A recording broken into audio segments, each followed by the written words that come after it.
Senator Brown. Thank you, Mr Acting Deputy President. I too rise to speak on the Senate Community Affairs References Committee's final report into the Department of Social Services community service tendering processes. Now, this inquiry came about as a result of the government's savage $270 million funding cuts to community services grants and the shambolic tender process that followed. And the evidence to the committee was that the multiple concurrent tender process, the unworkable timeframes and the poor engagement and communication with the community services sector only compounded the devastating impacts of the government's $270 million cut to funding for community services.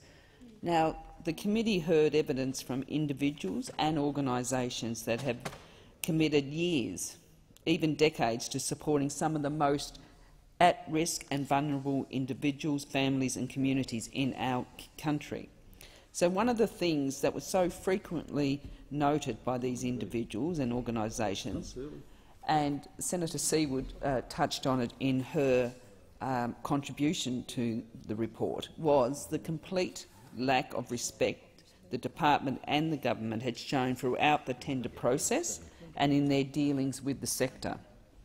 Ms Susan Jane Hilliard, the director of the ACT Council of Social Service, told the committee, and I will quote, "I just think we need to affirm to you that the ACT Council of Social Service and our members have described this as the worst tender process they have been part of. Members of ours have talked about never having been treated like this by any other form of funder. I think it has been characterised by completely reckless disregard for the work that people do and the contribution that they seek to make." End quote. Reckless disregard, Mr Acting Deputy President. I think those comments from the ACT Council of Social Service really tell the story of this process. First of all, the funding cuts, but also the process that was undertaken.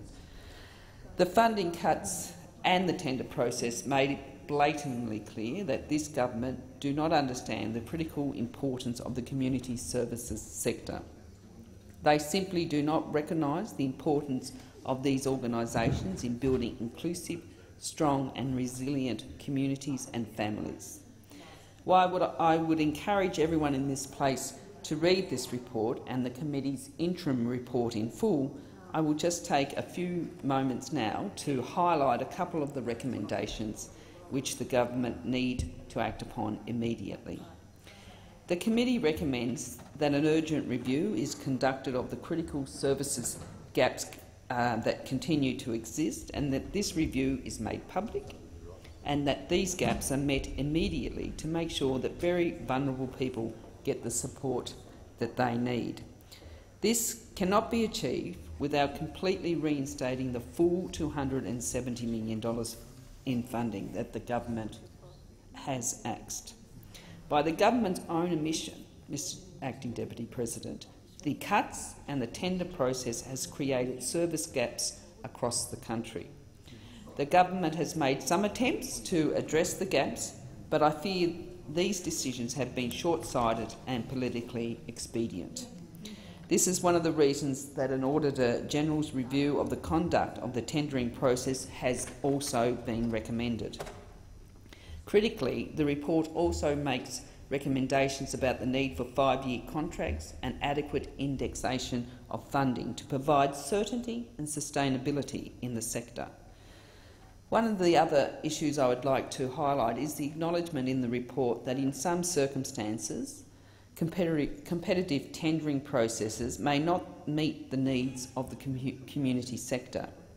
And as we've seen in this process, combined with the funding cuts and the short timelines, the competitive tender process stifled collaboration and innovation and crippled a number of organisations, in particular small local organisations that don't necessarily have a national footprint but have incredible grassroots connections and community engagement. The funding cuts and the disastrous tender process have devastated vital community services for vulnerable communities and individuals. I only hope that this report can highlight the important lessons for future processes, because this simply cannot happen again. Our community service organisations and their staff and their incredible volunteer base deserve better. And vulnerable and at-risk individuals, families and communities simply can't afford to continue to bear the brunt of the government's cuts any longer. Like my colleagues, I would like to thank the Secretariat on their work with this report, but I would also like, before I complete my contribution, Mr Acting Deputy President, take a moment to read into Hansard one of the comments from a witness about the fact that the tender process had resulted in the loss of smaller community-based services and the diversity of service provision. And it was Volunteering Victoria who gave the example of a Queensland-based service provider that won a tender over an established local provider to deliver services in Tasmania, my home state. And I quote, "One of the objectives of the new model was to provide a foundation for integrated, community-led program delivery that understands and meets local needs. However, we were dismayed to hear that in Tasmania, a Queensland-based service provider was successful in displacing an established VSO, a volunteer service organisation with strong community connections. We understand this provider has plans to expand to other parts of the country, which is also a potential threat to future funding for other existing place-based VSOs. This outcome is at odds with the government's stated objective and fails to recognise the value of the knowledge and connections that existing service providers have built up over many years of serving their local communities." Now, there are many more examples in this report of the evidence that were given to the committee about how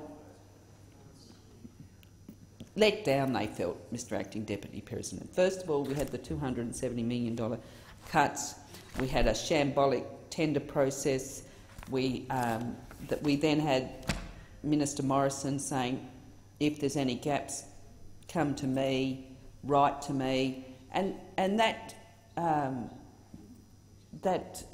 announcement by Minister Morrison about members of Parliament being able to go to him, organisations being able to go to them to identify service gaps. It was just a smoke screen, because there was so much concern.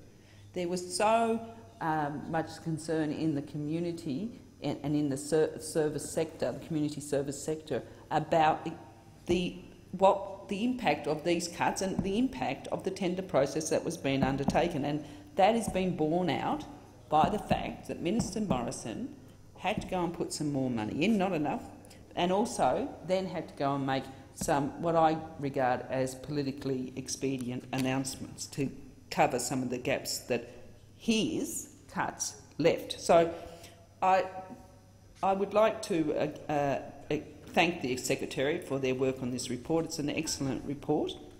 And I'd also like to thank Senator Siewert for her work as chair on the committee, and I would also like to thank the hard-working individuals and organisations who took the time to make submissions and give evidence to this inquiry.